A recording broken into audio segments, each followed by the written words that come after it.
the paradigm shift has been changed.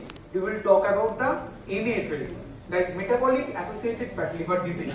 So what is all about the crude liver? Because we know liver is a very integral part and the second large organ after the skin, where all the metabolism, a part of the digestion, absorption is altogether linked. And not only that, if we see the liver does lot of other works too. If we talk about, because Urpitali remind back our college university days, where the aromatic, aliphatic protein, she has discussed about that. But the same thing if we talk about the RAS pathway, the first thing is from the liver, the angiotensinogen starts. So the angiotensinogen, then angiotensin 1, 2, lot of drugs are there. We do discuss about the blood pressure, vasoconstriction, vasodilation. I'm not going that part, but that is very important, the liver. So liver health is very essential. So we have to take care of the liver synergistically. So the chronic liver disease, there are a lot of states we can see, the healthy liver, to the fatty liver, to the liver cirrhosis, and you know also the last stage of the liver, the end stage liver disease.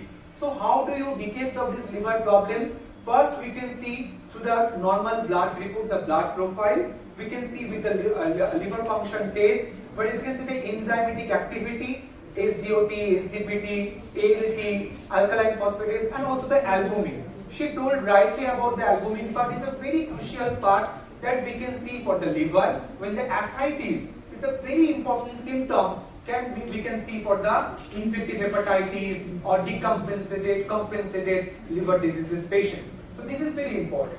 And the third thing is that,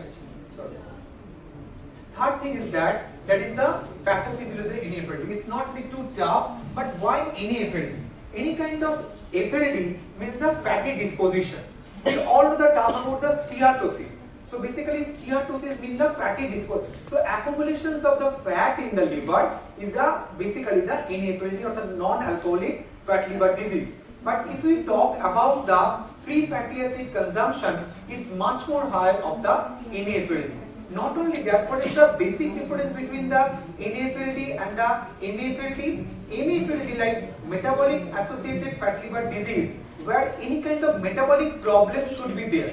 Either obesity, either type 2 diabetes, either overweight could be there. But the NAFLD, it doesn't show the metabolic problem should be there or not. So any kind of fatty dispositions means the NAFLD. And not only that, why this fatty disposition is much more higher? We do all know about the fructose. So sometimes how the fructose work, that will be in our hand. Fructose sometimes is work with the mitochondrial pathway to the electron transport system chain with the cytochrome. It converts the ADP to ATP, the energy conversions. But apart from that, if we talk about the fructose with the de novo synthesis or de novo lipogenesis, this is actually the fructose converts into triglyceride. The pathway acetyl-CoA, then succinyl-CoA, malonyl-CoA, then all the cycle mono, di and the triglyceride formations can be there. So this is the major and the classic phenomenon of the high triglyceride formation. If high triglyceride formation, lot of LDL cholesterol, VLDL cholesterol, what will happen? The fatty dispositions in the liver. Then the mitochondria will be too much of tough and too much charges for lot of increasing lot of reactive oxygen species. So oxidative stress can happen. If oxidative stress can happen, what will happen is the liver will be in the damaged side. So this is the main phenomenon. Like what we say, don't do too much of over fry. Too much of deep frying, what will do? Lot of free radical can synthesis. Lot of free radical can increase lot of reactive oxygen species. So if the reactive oxygen species is higher, what will do? They will rupture the endoplasmic reticulum. So this is the actual phenomenon of the NAFLD. And what will happen in the NAFLD? Already I have discussed about the NAFLD means obesity could be there, diabetes could be there. So insulin, there is lot of insulin resistance. If the insulin resistance is there, automatically what will happen? This NAFLD can happen. Leaky gut will happen. Gut dysbiosis will happen. Because we all know if the gut dysbiosis will happen, then small intestine bacterial overgrowth like SIBO. If the SIBO is there, then the gut dysbiosis is much more higher. there will be lot of problems with the gut lining. If the gut lining is ruptured, so lot of problem can happen with the MAFLD. So this is the basic differences between the NAFLD or the MAFLD. Now, what is the nutritional management? The management of nutrition should be the holistic approaches and the cornerstone for the patient who are suffering from the NAFLD or MAFLD or fatty liver or any kind of compensated or decompensated liver diseases. So what will happen? We always give a structure with a good amount of the calorie, not the very low calorie diet. So according to the SPN guideline, Urpita rightly mentioned in detail about the SPN guideline, where we can see 30 to 35 kilocalorie per ideal kg body weight should be there. So carbohydrate should be there at least 50 to 60% from your daily calorie. Apart from that, you have to give and encourage to good amount of the protein. In the early days, where different paradigm shift was there, that protein should be on the lower side. Why protein should be on the lower side? Because that time their research says if you take up too much of the protein, what will happen? Too much of the protein, because protein have the nitrogen. We know already the nitrogen bond is present in the protein. So what will do? It will increase the ammonia. If ammonia will be increased in the gut side, so what will problem? Then there will be problem with the challenges with the patient with the hepatic encephalopathy. But nowadays the things has been changed. The paradigm shift has been changed. Why? Because nowadays the SPN guideline says you have to take the protein 1.2 to 1.5 gram per ideal kg body weight. Because in previous days, if you took the less amount of the protein, that time what will do? That time the gluconeogenesis can happen. So catabolism is much more higher. Again, catabolism increases the ammonia. But better to combat with this problem, we can give a good amount of the protein for the hepatic encephalopathy or any kind of compensated or decompensated liver patients. And the complex polysaccharide should be there, and we try to restrict the starvation. That's why we always try to restrict the neoglucogenesis. If any kind of patient are suffering from the fasting or starvation, lot of cortisol can rise up and neoglucogenesis can happen. Catabolism. She has said about the catabolism and muscle destroy. So that shouldn't be there in the therapeutic management of the liver patient. Now, if the patient is suffering from the MAFLD, so not only the BMI is the tool for managing any kind of patient. Apart from the BMI, what we'll do? We can do the previously we have done the DEXA. We have done the muscle percentage and every in detail with the handbrake meter, dynamic meter. But nowadays with the in-body, we can see the extracellular fat, the endocellular fat, and also the adipose tissue percentage, adipose fat percentage, muscle fat percentage in detail. So after discussing all those things, we have to give the rational calorie distribution. Maybe we can start with the hypocaloric diet to the hypercaloric diet, but again it could be a precision-based nutrition practice, not the one size fits all this standard. And also, we try to give the protein with a vegetable source of the protein, not the animal source of the protein, because she already discussed about the different amino acid. Animal source of the protein have the high amount of the cysteine amino acid, methionine amino acid, sulfur containing amino acid. So too much of the sulfur containing amino acid, she had told about the false neurotransmitter. I will come what is false neurotransmitter. They will increase lot of false neurotransmitters, like which are present predominantly from the aromatic amino acid, like phenylalanine, like tyrosine, like tryptophan. So we shouldn't go too much of the animal protein. But apart from this, why not the right choice of the animal protein? Because animal protein contain the heme source of the iron, and animal protein doesn't have any kind of dietary fiber.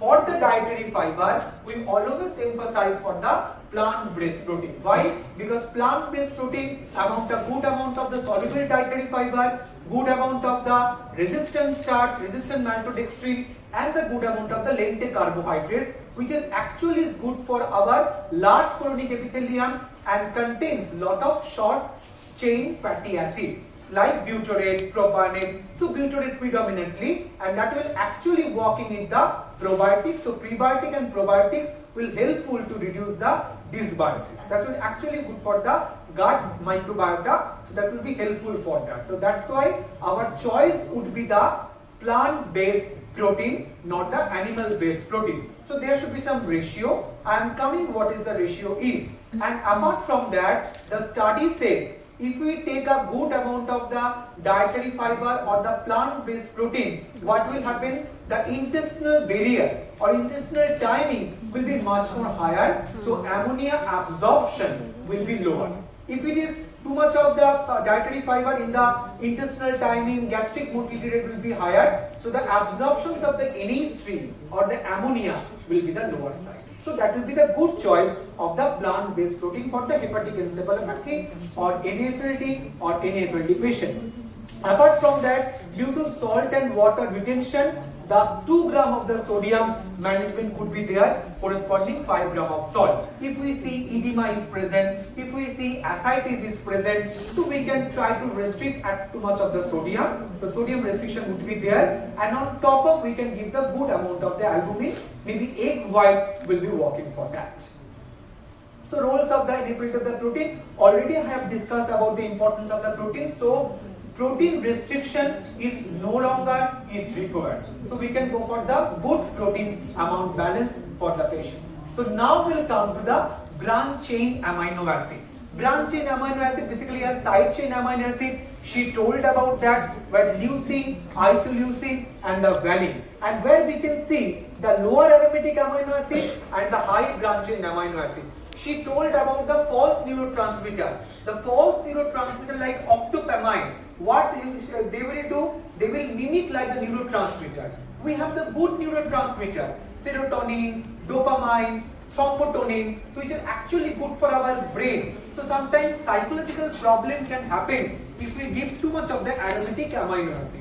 So we have to maintain a proper Fisher ratio, lower aromatic amino acid and the high branch chain amino acid. Now your question, 20% of the carbohydrate, we have to always try to neglect and try to deteriorate the neoglucogenesis pathway. So lot of important pathway like lot of foods will come from the total calorie. That should be our motto and the objective, and always protein could be the pacing strategy, not a single protein altogether. Maybe start with the early morning to breakfast, to mid-morning, to evening snacks, maybe evening snacks with a drink, nutraceutical that I will come, and followed by the dinner. So that could be a pacing strategy. Protein could be beneficial for a patient suffering from the HE, NAFLD or NAFLD. Fat intake like not more than 30%. So fat should not be restricted. Some people, sometimes many of the physicians say no fat diet.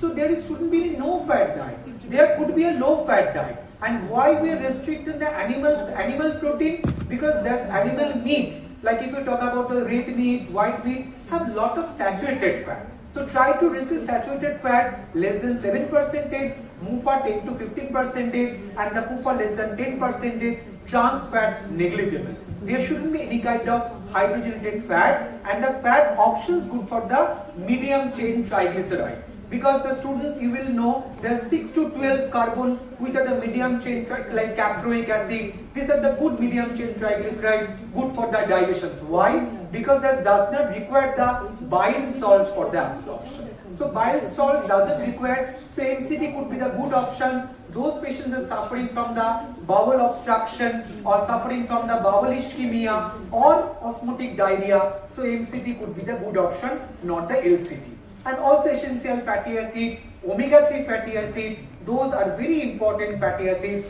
Those we can provide for the liver patient, HE, NAFLD or NAFLD patient. Vitamin D is a very important part. We have to give a sufficient amount of the vitamin D, 800 to 1000 IU, and calcium supplementation simultaneously. We shouldn't forget the hidden hunger. Hidden hunger means micronutrient deficiency. Protein should be the important primordial part, but we shouldn't forget about the micronutrients. But for the Wilson disease, where the copper will be high, we can restrict the copper. But apart from the copper, we can give the other micronutrients for the patient suffering from the HE, MAFLD or NAFLD. So the micronutrients variations should be there. We have to encourage to take a good amount of the micronutrients, those who are suffering from this disease. There is a study, but the high protein, high fiber formula, already I am saying why high fiber is important for lowering the ammonia absorption in the intestine. This is number one. And number two, fiber actually is good for the gut microbiota, because this kind of fructooligosaccharides and prebiotics are the food of the probiotics and good bacteria like Bifidobacterium, Rhamnosus, Lactobacillus. So actually working as a symbiotic. So high protein, high fiber formula for the basic structure and the basic guideline, those who are suffering predisponsibly for the liver patients. So we have to give this amount of the protein and the fiber for the patient suffering from the HE. There is another study. So there is the SPEN guideline. I am not repeating the same thing. The guideline, protein and the protein. Protein could be the peptide base, and the whey protein concentrate are the better parameter that you can provide to the different nutraceuticals are there. So we can at least prescribe to our patient. There is a study of mine for the albumin. So hypoalbuminemia is also a very important parameter. So we have to provide the albumin supplementation if required, or the egg white if required. Sometimes clinician would start with the IV albumin, IV human albumin, which is too costly. So before that, we can do the supplementation with any kind of dietary sources which is required for the supplementation that we have to provide. These are the SPEN guideline, 1.2 to 1.5 grams of protein per ideal kg body weight required for the patient. So role of the nutrient supplementation, oral supplementation is very important, because this is the bridge between the normal therapeutic conservative medical nutrition management and with the supplementation, because some people doesn't eat properly. What we are saying theoretically, practically for the hospital patient sometimes is not approachable. So we have to give something for the balance for the liver patient. So supplementation is required, that we have to give. Thank you so much for your patient listening.